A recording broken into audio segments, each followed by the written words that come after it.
Hello students, today we are going to study about the boat and stream problems. Now here is the example of upstream. What is upstream? Now as you can see एक boat है जो x kilometre per our की speed से ऊपर की तरफ move कर रही है और वहीं जो रिवर है या स्ट्रीम है वो स्ट्रीम का पानी नीचे की तरफ फ्लो कर रहा है और उसकी स्पीड है y किलोमीटर पर आवर. अब अगर इस बोट को ऊपर पहुंचना है यानी कि एट दिस पॉइंट अगर इस बोट को यहां पहुंचना है एट पॉइंट ए सपोज, तब इस बोट की जो स्पीड है ये स्पीड ज्यादा होनी चाहिए रिवर वाटर से, तभी ये बोट ऊपर पहुंच पाएगा. अब अगर ये boat x kilometre per our की स्पीड से चल रहा है और पानी की स्पीड जो है वो y है और पानी इसे ऑपोज कर रहा है, तो जो नेट स्पीड होगी, नेट स्पीड यानी कि जो नेट स्पीड पूरे सिस्टम की यानी कि बोट प्लस रिवर, जो नेट स्पीड होगी पूरे सिस्टम की वो होगी x माइनस वाई. अब x माइनस वाई इसलिए क्योंकि बोट की स्पीड है x और जो रिवर की स्पीड वो y है और वो y जो है वो इस x को अपोज कर रहा है, इसलिए नेट स्पीड जो होगी वो होगी x माइनस वाई. अब इस सिचुएशन में अगर बोट को ऊपर पहुंचना है तब बोट की स्पीड यानी कि x should be greater than y. x जो है वो y से बड़ा होना चाहिए, इसलिए हम x माइनस वाई लिखते हैं और y माइनस x नहीं लिखते, क्योंकि y माइनस x का मतलब होगा कि जो रिवर की स्पीड है वो ज्यादा है compare to the boat of speed of the boat. So that's why in case of upstream the net speed is x minus y. Now let's take a look at downstream. Now as you can see there is a boat, एक boat है. अब ये boat जो है ये नीचे की तरफ मूव कर रही है at the speed x kilometre per hour और जो रिवर या स्ट्रीम है वो भी नीचे की तरफ मूव कर रहा है at a speed of y kilometre per hour. अब अगर बोट की स्पीड x है और रिवर की स्पीड y है, तब बोट को रिवर की स्पीड की हेल्प मिल जाएगी और इसलिए इस सिचुएशन में जो नेट स्पीड होगी वो होगी x plus Y.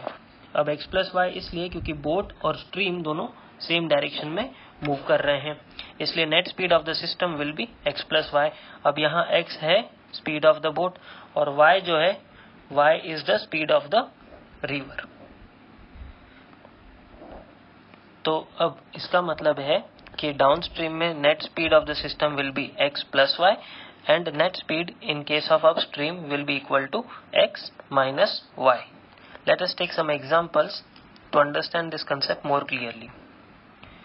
So a boat goes 30 kilometers upstream and 44 downstream in 10 hours.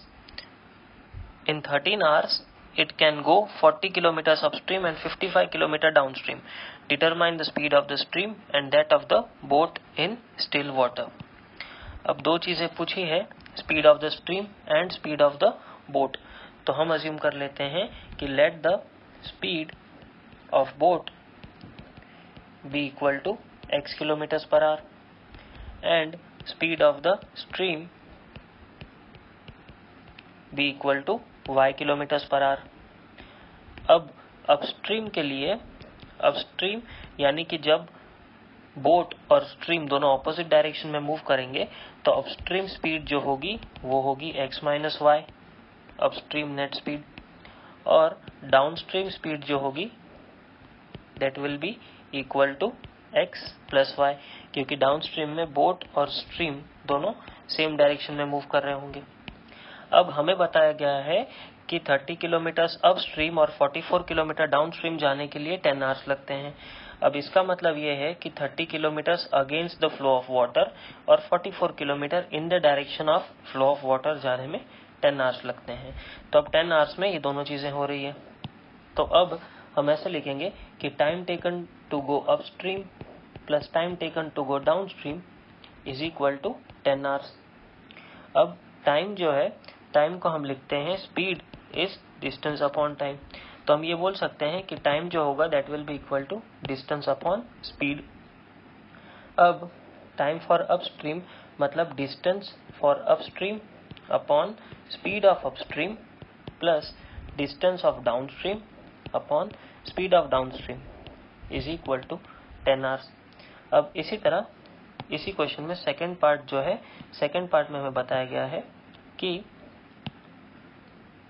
in 13 hours it can go 40 kilometers upstream and 55 kilometers downstream। तो अब 13 hours के लिए हम दूसरा इक्वेशन बनाएंगे। तो अब यहाँ आपको बोला गया है कि time taken for upstream plus time taken for downstream is equal to 13। तो इसका मतलब है distance for upstream upon speed of upstream plus distance of downstream upon speed of downstream is equal to 13। अब हम टाइम की जगह लिख रहे हैं डिस्टेंस अपॉन स्पीड। तो फर्स्ट केस जो है 10 आवर्स वाला, यहाँ हमें बोला गया है 30 किलोमीटर्स अपस्ट्रीम। तो डिस्टेंस फॉर अपस्ट्रीम जो है वो है 30 kilometres upon speed of upstream. तो स्पीड ऑफ अपस्ट्रीम है x minus y plus distance for downstream. Distance for downstream बताया गया है 44 किलोमीटर्स फर्स्ट केस में। तो 44 upon x plus y is equal to 10। ये हो गया फर्स्ट इक्वेशन। अब इसी तरह सेकंड इक्वेशन यानी कि सेकंड केस में हमें बताया गया है 13 आवर्स में it can go 40 upstream and 55 downstream. तो सेकंड केस के हिसाब से 40 kilometres is the distance of upstream upon speed of upstream is x minus y plus distance for downstream is 55। तो 55 upon x plus y is equal to 13। This is equation 2। अब ये दोनों जो equations हैं ये है इक्वेशंस रिड्यूसिबल फॉर्म में। अब रिड्यूसिबल फॉर्म इक्वेशंस किस तरह सॉल्व करते हैं ये ऑलरेडी आप प्रीवियस सेशंस में देख चुके हैं। प्रीवियस सेशंस की लिंक आपको डिस्क्रिप्शन में मिल जाएगी। तो इस तरह आप अपस्ट्रीम डाउनस्ट्रीम क्वेश्चंस सॉल्व कर सकते हैं। अपस्ट्रीम डाउनस्ट्रीम क्वेश्चंस में एक चीज आपको याद रखनी है कि upstream speed is equal to x minus y and downstream speed is x plus y, जहां x है स्पीड ऑफ द बोट और y है स्पीड ऑफ द स्ट्रीम। फिर हमें टाइम से दोनों को इक्वेट करना है। Let us take another example. अब यहाँ बोला गया है कि Ritu can row 20 kilometre downstream in 2 hours and upstream in 2 hours. तो इसका मतलब ये है कि रितु जो है वो डाउनस्ट्रीम रो करती है यानी डाउनस्ट्रीम बोट लेकर जाती है 2 आवर्स में 20 किलोमीटर्स और अपस्ट्रीम 4 किलोमीटर्स जाती है 2 आवर्स में। Find the speed of rowing in still water and the speed of current. तो speed of rowing in still water, rowing का मतलब speed of boat and speed of the current. तो अब यहाँ दो सिचुएशंस हैं। एक सिचुएशन जो है वो है डाउनस्ट्रीम सिचुएशन और दूसरा सिचुएशन है अपस्ट्रीम सिचुएशन। तो दो इक्वेशंस बनेंगी और first equation will be downstream का and second will be for the upstream. तो अब यहाँ हम लिखेंगे कि let the speed of boat is equal to x kilometres per hour and the speed of stream is equal to y kilometres per hour. अब यहाँ हमें question में बोला गया है डाउनस्ट्रीम 20 किलोमीटर्स इन 2 आवर्स। तो इसका मतलब है time taken for downstream is equal to 2 hours. तो टाइम जो है time is equal to distance upon speed. अब speed for downstream is equal to x plus y यानी कि speed of boat plus speed of stream x plus y kilometres per hour. अब हमें distance बता दिया गया है, डाउनस्ट्रीम डिस्टेंस है 20 किलोमीटर्स। तो डिस्टेंस यानी कि 20 upon speed, speed of downstream is x plus y. तो 20 upon x plus y is equal to time. तो टाइम हमें दिया गया है 2 आवर्स। तो 20 upon x plus y is equal to 2। So therefore x plus y is equal to 10. This is equation 1. अब इसी तरह सेकंड केस में हमें बोला गया है अपस्ट्रीम 4 किलोमीटर्स इन 2 आवर्स। तो अपस्ट्रीम, तो speed for upstream is equal to x minus y, because upstream के लिए बोट और स्ट्रीम दोनों अपोजिट डायरेक्शंस में होंगे। अब टाइम जो है हमें बोला गया है 2 आवर्स। तो टाइम की जगह पे 2 hours is equal to distance. Upstream distance जो है ये बताया गया है 4 किलोमीटर्स अपस्ट्रीम। सो ये हो जाएगा 4 upon speed, speed is x minus y for upstream. So therefore x minus y is equal to 2. This is equation 2. तो अब ये हो गया एक अपस्ट्रीम एक डाउनस्ट्रीम से दो इक्वेशंस. इन दोनों इक्वेशंस को हम सॉल्व करेंगे to get the value of x and y, that is the speed of the boat in kilometres per hour and speed of the stream in kilometres per hour. The next example is a work problem. So work and number of days. अब ये example करने से पहले एक concept है जो आप लोगों को मैं बताना चाहूंगा. अब सपोज के दो लोग हैं, two people, and two people are doing certain amount of work. So there are two people और वो कुछ वर्क कर रहे हैं और वो फिनिश कर देते हैं वर्क 3 days में.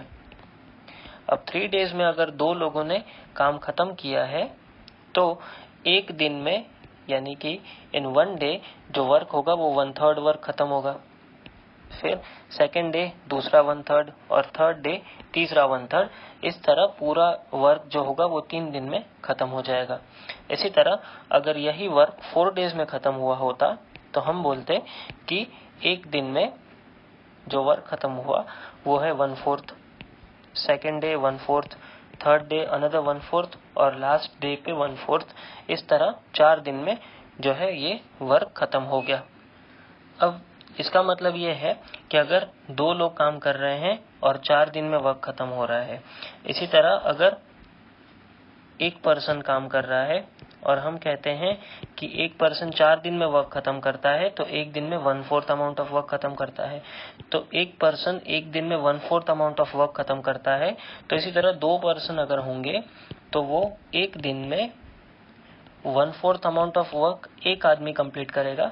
अब यहाँ दो पर्सन है तो 1/4 अमाउंट ऑफ वर्क इंटू 2 हम करेंगे. इंटू 2 इसलिए क्योंकि दो लोग काम कर रहे हैं. इसी तरह अगर 3 लोग होंगे 3 पर्सन और 1 day वर्क करते हैं तो 3 पर्सन्स जो है एक आदमी 1/4 अमाउंट ऑफ वर्क फिनिश करता है एक दिन में. तो 3 लोग करेंगे इंटू 3 तो ये हो जाएगा टोटल 3/4. इसी तरह अगर 4 लोग काम करते हैं और 4 दिन में वर्क खत्म हो रहा है जैसे यहाँ हो रहा था 4 days. इसी तरह अगर 4 पर्सन काम करते हैं तो एक दिन में जो वर्क कंप्लीट होता है वो है 1/4 multiplied by 4 that is equal to 1. तो इसका मतलब ये है कि अगर एक आदमी 4 दिन तक काम करे तो 1/4 1/4 1/4 और 1/4 तो 4 दिन में वर्क कंप्लीट होगा. दो लोग काम करेंगे तो 2/4 होगा एक दिन में वर्क. 3 लोग काम करेंगे तो एक दिन में 3/4 वर्क खत्म होगा. और 4 लोग अगर काम करते हैं तो एक दिन में एक पूरा वर्क कंप्लीट हो जाएगा क्योंकि एक आदमी को 4 दिन लग रहे थे तो 4 आदमियों को एक ही दिन लगेगा वर्क कंप्लीट करने में. तो इसका मतलब ये है कि अगर हमें एक आदमी का वर्क निकालना हो तो हम कैसे निकाल सकते हैं. हम डिवाइड करते हैं 1 divide by number of days. अब यहाँ जैसे क्वेश्चन में हमें बोला गया है कि 2 women and 5 men can finish an embroidery work in 4 days. अब 2 women and 5 men can finish the work in 5 days and 3 women and 6 men 3 women and 6 men can finish the work in 3 days. ये हमें बोला गया है. अब find the time taken by one woman alone to finish the work and also that taken by one man alone. तो एक आदमी और एक वुमन, एक मैन एक वुमन, दोनों अकेले कितना टाइम लगेगा दोनों को. तो अब हम अज्यूम करते हैं जो चीज हमें निकालनी है उसे हम x और y अज्यूम करते हैं. तो let the time taken by one man alone equal to x days, यानी एक आदमी अकेला x days में काम खत्म करता है. इसी तरह time taken by one woman alone इसे हम अज्यूम करते हैं y.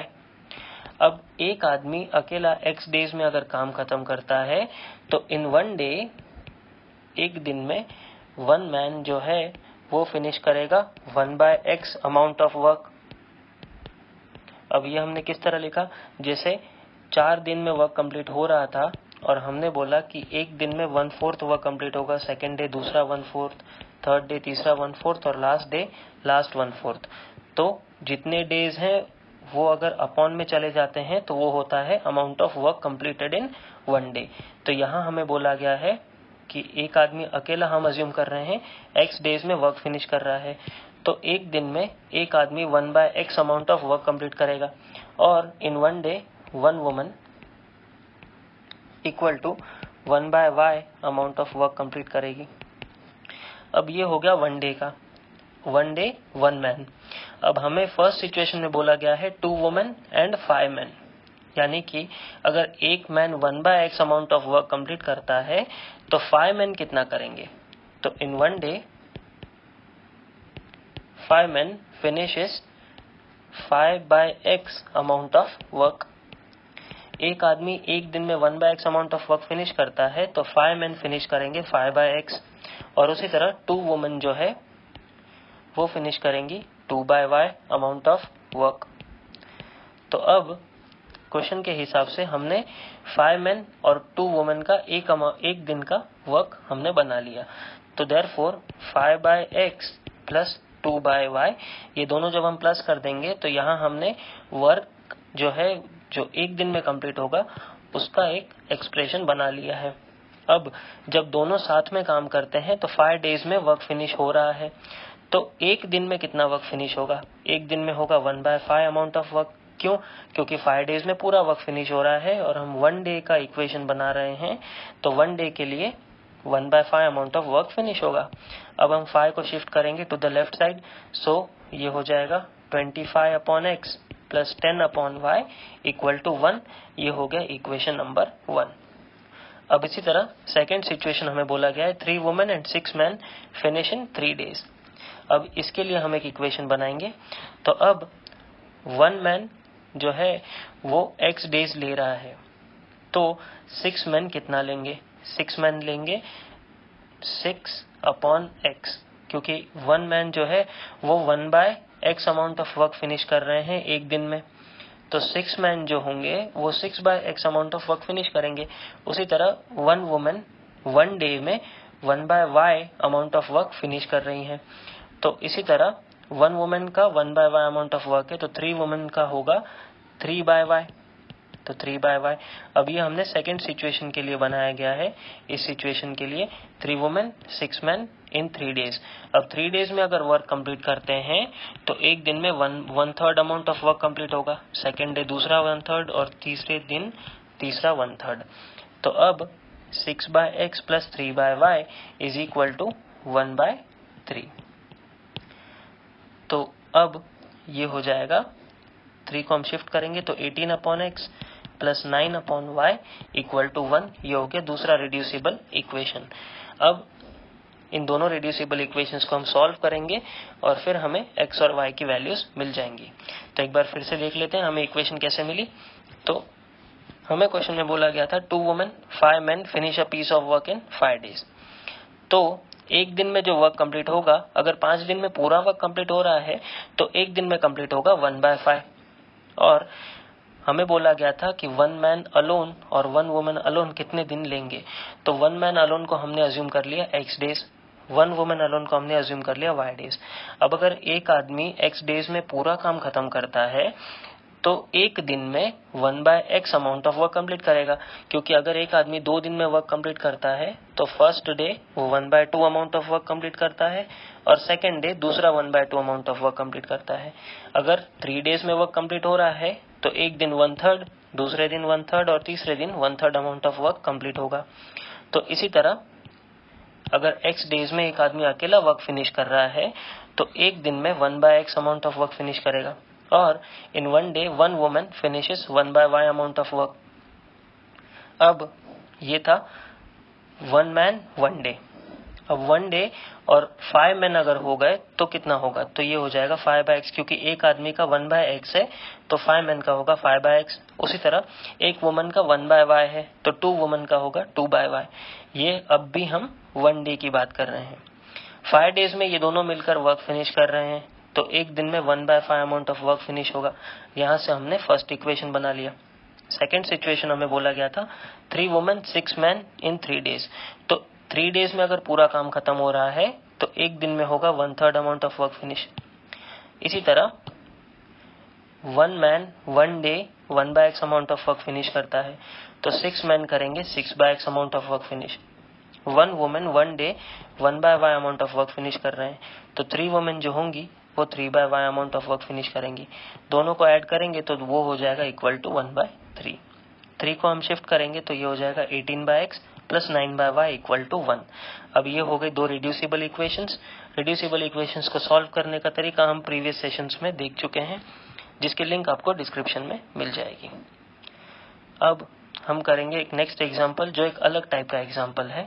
आई होप ये दोनों एग्जांपल्स 1 और 2 अब तक आपको क्लियर हो गए होंगे। जो सेकंड एग्जांपल है वर्क और डेज वाले एग्जांपल जो होते हैं उसमें आप हमेशा याद रखना डे 1 मैन का पहले हमें इक्वेशन बनाना है। 1 डे 1 मैन 1 डे 1 वुमन और उसके हिसाब से हमें दोनों इक्वेशंस बनानी पड़ेंगी। Next example is of a different type. अब नेक्स्ट एग्जांपल है Ruhi travels 300 kilometre to her home partly by train and partly by bus. तो रूही जो है वो अपने घर तक का डिस्टेंस यानी कि 300 किलोमीटर ट्रैवल कर रही है, कुछ डिस्टेंस ट्रेन से और बाकी का डिस्टेंस बस से। तो टोटल डिस्टेंस है 300 kilometre. She takes 4 hours if she travel 60 kilometre by train and remaining by bus. तो ये है फर्स्ट सिचुएशन। अब फर्स्ट सिचुएशन में हमें बोला गया है 60 kilometre by train, 60 kilometre by train and remaining by bus. अब रिमेनिंग तो टोटल किलोमीटर है 300, तो 300 में से अगर 60 कम हो गए तो बचेंगे 240 किलोमीटर। तो 240 किलोमीटर वो चल रही है बाय बस। तो अब ये हो गया फर्स्ट सिचुएशन और शी टेक्स 4 hours। तो इन दोनों कामों के लिए उसे लगते हैं 4 hours, यानी 4 hours में वो पहुंच जाएगी 300 किलोमीटर दूर अगर वो 60 किलोमीटर चलती है by train and the remaining by bus. अब सेकेंड सिचुएशन हमें बोला गया है if she travels 100 kilometre by train, यानी अब वो 100 किलोमीटर चल रही है by train and the remaining by bus. अब रिमेनिंग डिस्टेंस अगर टोटल 300 है और 100 किलोमीटर ट्रेन से चली है तो बचा हुआ डिस्टेंस है 200 kilometre which she is moving by bus. अब शी टेक्स 10 मिनट्स लॉन्गर, यानी इन दोनों के लिए अब उसे लग रहे हैं 4 hours और 10 मिनट्स लॉन्गर, यानी कि 4 hour 10 मिनट्स। तो अब find the speed of train and बस। तो अब हमें स्पीड निकालनी है। तो अब हम अज्यूम करेंगे कि let the speed of train be equal to x kilometre per hour और speed of bus be equal to y kilometre per hour. अब दो सिचुएशन है, एक 4 hours एक 4 hour 10 मिनट्स। इन दोनों की दो इक्वेशंस बनेंगी। अब 4 hours वाला जो है यानी कि हमारा फर्स्ट सिचुएशन, वहां हम ऐसा बोल सकते हैं कि time taken by train plus time taken by bus is equal to 4 hours। तो अब टाइम जो होता है ये होता है distance upon speed, distance upon speed. अब टाइम टेकन बाय ट्रेन यानी कि distance travelled by train upon speed of train plus distance travelled by bus upon speed of बस। ये दोनों ऐड करके इक्वल है 4 से। तो देयरफॉर डिस्टेंस ट्रेवल्ड बाय बस in first case is 60 kilometre. तो 60 upon speed of train is x। तो 60 upon x plus distance travelled by bus, तो बस से ट्रेवल किया हुआ डिस्टेंस 240 है, तो 240 upon speed of bus is y is equal to 4। ये हो गया फर्स्ट इक्वेशन जो कि रिड्यूसिबल फॉर्म में है। इसी तरह सेकेंड सिचुएशन हमें बोला गया है 4 hour 10 मिनट्स। तो अब 4 hour 10 मिनट्स, तो 4 hours तो हम 4 इक्वल टू 4 लिख देंगे, लेकिन 10 मिनट्स को हम आवर्स में कैसे कन्वर्ट करेंगे? तो 10 मिनट्स को आवर्स में कन्वर्ट करने के लिए 1 hour जो होता है वो होता है 60 मिनट का। तो 1 hour is equivalent to 60 minute. तो हम 10 मिनट को अगर आवर में कन्वर्ट करेंगे तो that will be equal to 10 upon 60 hours. तो 10 मिनट्स मतलब 10 अपॉन 60 आवर्स।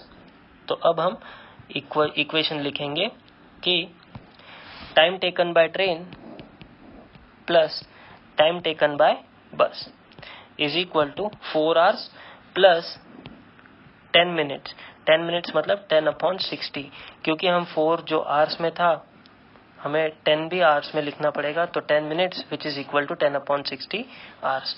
तो distance travelled by train upon speed of train plus distance travelled by bus upon speed of bus is equal to 4 plus 1/6।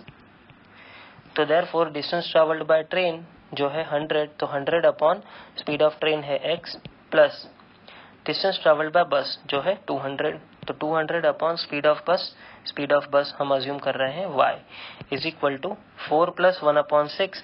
इसे हम convert करेंगे तो 4 into 6 24, 24 plus 1 25, तो that will be equal to 25/6। और ये हो गया दूसरा रिड्यूसिबल इक्वेशन। अब इन दोनों इक्वेशंस को हम सॉल्व करेंगे और हमें x और y की वैल्यूज मिल जाएगी। रिड्यूसिबल इक्वेशन सॉल्व करने का तरीका हम पहले भी कर चुके हैं प्रीवियस सेशन में, जिसकी लिंक आपको डिस्क्रिप्शन में मिल जाएगी। तो that's it for this chapter. अब ये जो लास्ट एग्जांपल था, लास्ट एग्जांपल एक बार फिर से देख लेते हैं। हमें बोला गया था Rohi travels 300 kilometres to her home partly by train and partly by bus. She takes 4 hours if she travel 60 by train and remaining by bus. अब 60 किलोमीटर वो ट्रेन से चल रही है और बचा हुआ यानी कि रिमेनिंग डिस्टेंस जो है वो है 240 किलोमीटर्स जो वो बस से चल रही है।